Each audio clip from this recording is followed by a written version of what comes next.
society. It's huge, it's big goal. So the main thing we want you to think big as you can, because I remember one very successful businessman, multimillionaire from America, he said, you can achieve any goal in this lifetime you want. You only need two things for that. One, very, very clearly decide and even visualize what exactly, in details, you want to achieve. That's an easy part. But the hardest part, and this is what you'll be getting in here in this school, that every single faculty member will be helping you with forming your vision and getting all the skills and knowledge and tools for implementing that vision. But the second thing is to sacrifice, do whatever it takes to actually make it happen. So only these two things. Have a very clear idea and then go through the sacrifices to achieve your goal. And then, Krishna is fulfilling everybody's desires eternally. He is fulfilling the desires of even materialistic people who are doing crazy things, but because they want to achieve these things so badly, Krishna is fulfilling their desires. What to speak of you if you want to do something for him and for everyone's benefit? Why wouldn't he be helpful? But if your vision is big enough, you'll have to pay. Everything in this world costs something. And you can see Srila Prabhupada's example that he achieved huge goal, but he had to pay the price. He had to go through so many difficulties and troubles. And so, but this is what the human life is for. To do something substantial, to do something what you were born for. And if you are born leader, then utilize your potential to the max. And it's exciting. It's really wonderful. And so,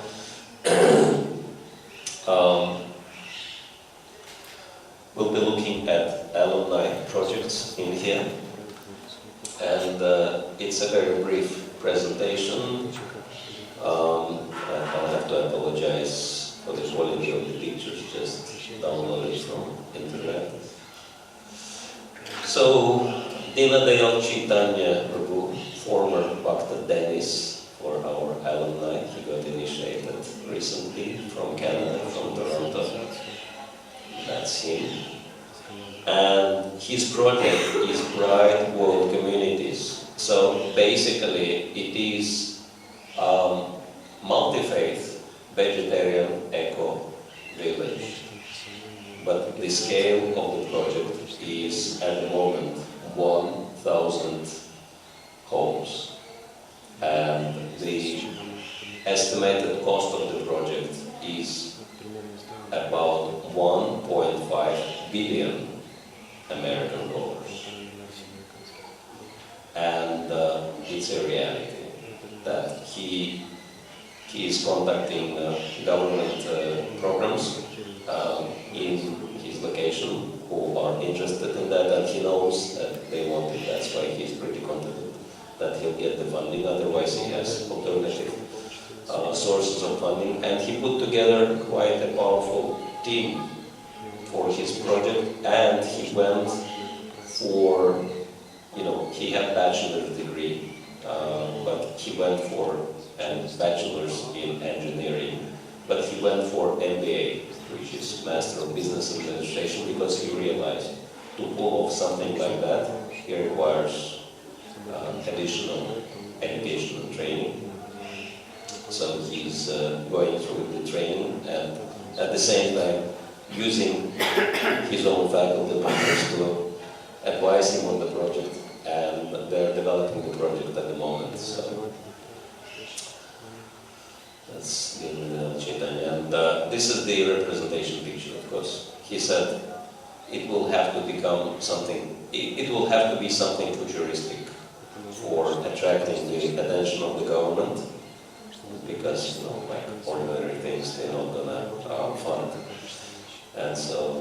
futuristic project, but I was thinking that our school is also futuristic, because a standard thing in ISKCON is that a senior devotee comes up with a project and all the junior devotees support him financially, and with the manpower.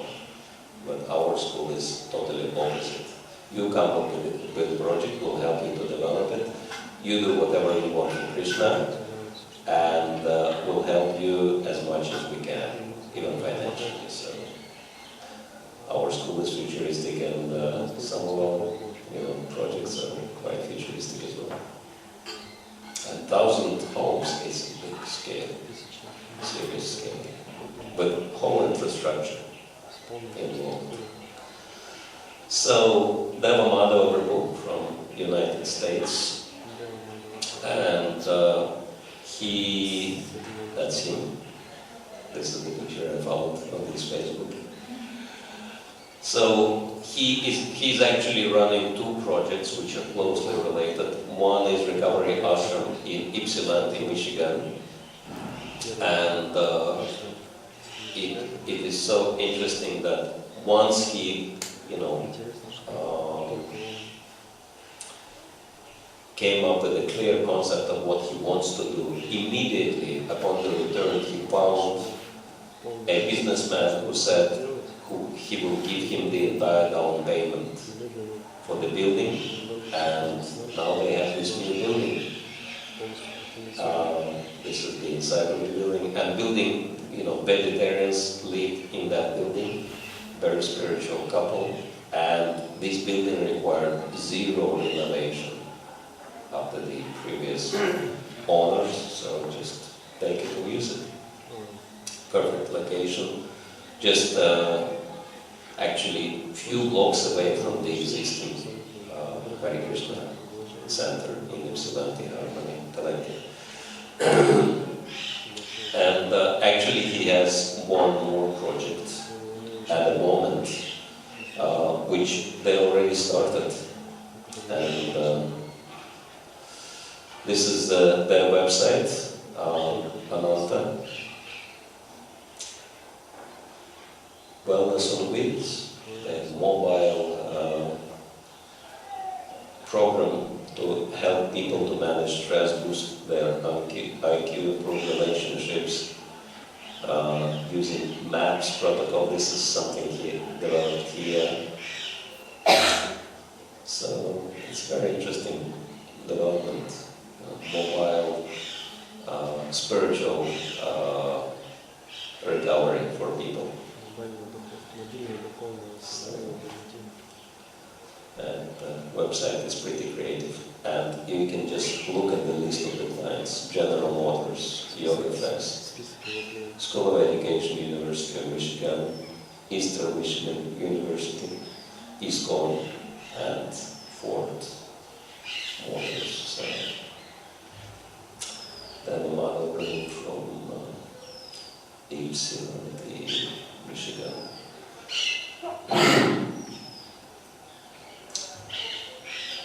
And the last one I'll be presenting is by Vaikuntha Prabhu. He is a professor teaching in University of Singapore, Singaporean, the generation of Indian origin, South Indian origin. That's him in here. And so after this school, he organized Global Interfaith Conference. Sorry, I had anyway, the conference was quite well attended, and they got some government funding for the conference. And so there are many more projects which our alumni are working on, but we wanted to use an opportunity to hear about the project from the mouth of the alumni life, and that is she's right here with us, and so she can present us an extremely interesting and, in my estimation, project which has the biggest potential globally. That is a Native American spiritual revival project, which she calls Waka, sacred teachings of our ancestors, because she comes from the Native American family, and her mother is very, very prominent Native American teacher. And how that is connected to the global spiritual development and Krishna conscious principles, she'll tell you personally. Okay, so let's welcome Palpuni Radhika.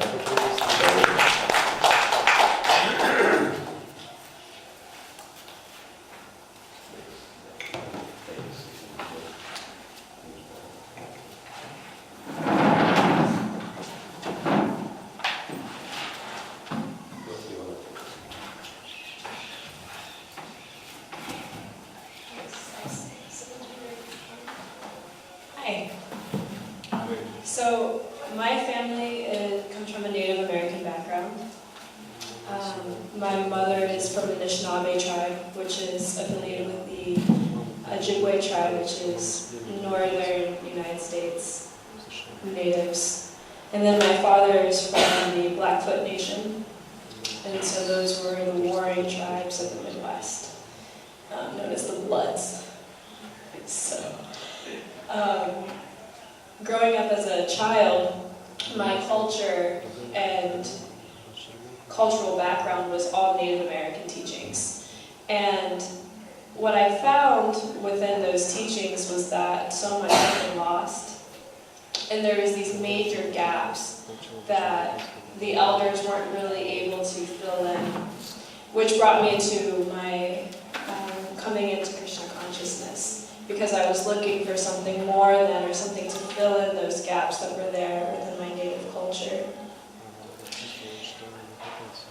So anyways, once I met the devotees and started spending time with them, I realized that everything the devotees were teaching me were things I already knew in my native culture.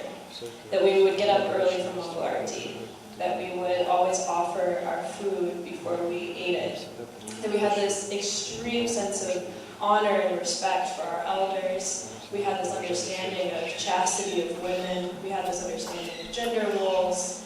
We had this understanding of we are a spirit soul, we're not our bodies, we're not from earth, but we're here. You know, so many different things, and it was really amazing that I felt like I was relearning my own culture coming into Krishna consciousness.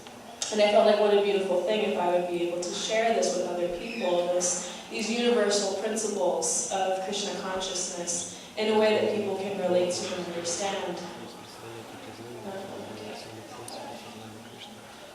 So anyways, as I was going deeper into these native practices and teachings, once being a devotee, then I was starting to fill in all of these gaps. And I could see, okay, this is where this fits here, this is where this fits here, and this is where the history has erased these particular parts. And this is how I can share native culture, again with native people, but also with people who are interested in Native American spirituality, but aren't necessarily native themselves. And so I started looking into that a little bit more as well. And what I found is that overwhelmingly, I'm from America, so my statistics are American, but out of 70% of Americans, and we're not talking people who have recently immigrated, but people who have at least 2-3 generations within the United States, 70% of those people identify as having some sort of Native American background, which is, first of all, not true, but doesn't matter because it's this desire for people to have a connection with Native American spirituality. There's a whole history of people in the 1800s who wanted so much to sort of forgive themselves for the things that they had done to the Native people. This was shortly after the infamous Trail of Tears with the Cherokee Nation. And so the people who lived on the land where the Cherokee used to live started saying, well, my great-grandmother was Cherokee, and she was a Cherokee princess. So then there was some status, they were allowed to have some Cherokee in their background. This was happening again in the early 1800s. But the reality is that wasn't true at all. It was just their way of sort of erasing their white guilt. And that has now turned into this whole movement of American people who say, well, my great-grandmother was a Cherokee princess, even though there's no such thing as Cherokee princesses. But again, it doesn't matter, because it's this desire that people have to reconnect to these roots. And so if we can reach out to people and say, yes, that's amazing that your grandmother was a Cherokee princess, and let me share with you some of the things that she would have taught you if she were able. And if I could share those things in a Krishna-conscious way, which is also a native way, then it really allows people to have the opportunity to raise their consciousness and start doing simple, basic practices like getting up at 4 in the morning, or at least 6 in the morning, starting offering their food, having the sense of respect, because people really want to have this type of relationship with the earth. And now it's very popular to connect with Native culture. In the past year, there was this whole pipeline hurrah, which you might have heard about, where millions of people were coming together to try to save the Native reservations of Pine Ridge and Rosebud in South Dakota from putting in a pipeline which would destroy their local land, which they're still fighting currently. So because of that, Native American culture is really flourishing and people want to know more about it. They're really very excited and interested. On the other hand, there's the Native people themselves who feel like they're trying to fight for their lives, for their culture. They've tolerated so much, and they really have this strong sense of personal identity and the sense of needing to attack anyone who's trying to take on their culture that isn't actually Native. And this started with the history of blood quantum. Blood quantum was something that was put in with the US government to say that if you had a particular amount of Native blood, then you had access to whatever they were offering with government funds and land, particularly land. And also you had treaty rights based on the amount of blood quantum you had. Unfortunately, there also was this desire to have the Native people integrate, and that was with this desire to reduce blood quantum. So over the years, blood quantum of most Native people has reduced down to a quarter to what used to be. I think at one point there was only 250,000 Native people over 500 nations. Total, 250,000 Native people in North America. Now that's increased to about 2 million. But these are full-blooded natives, and everyone else is considered mixed race blood. And so blood quantum means that they no longer have access to rights to their land, to education, so many different things that would otherwise be there for them based on these government tribal treaties. So because of that, Native people have this strong sense of desire to keep their blood quantum and to say, well, I'm Native because I have this much blood. Or you're not Native because you only have that much blood quantum.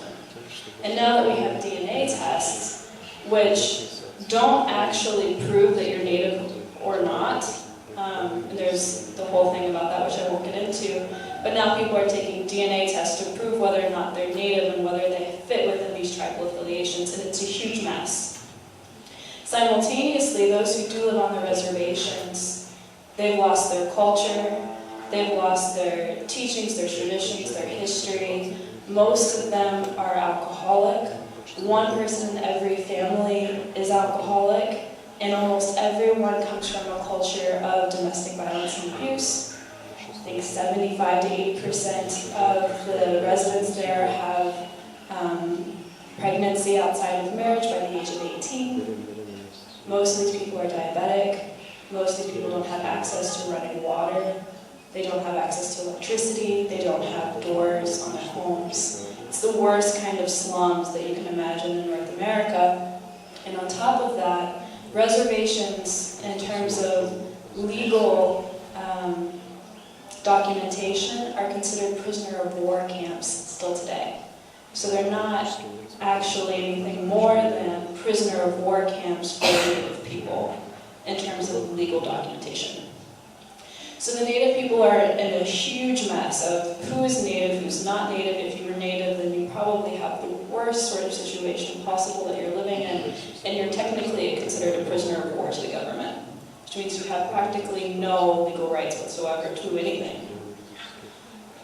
So we have this major dynamic happening, and to be able to share Krishna consciousness with Native people, to be able to lift them out of this insane situation that they're in, to help them raise their consciousness above blood quantum,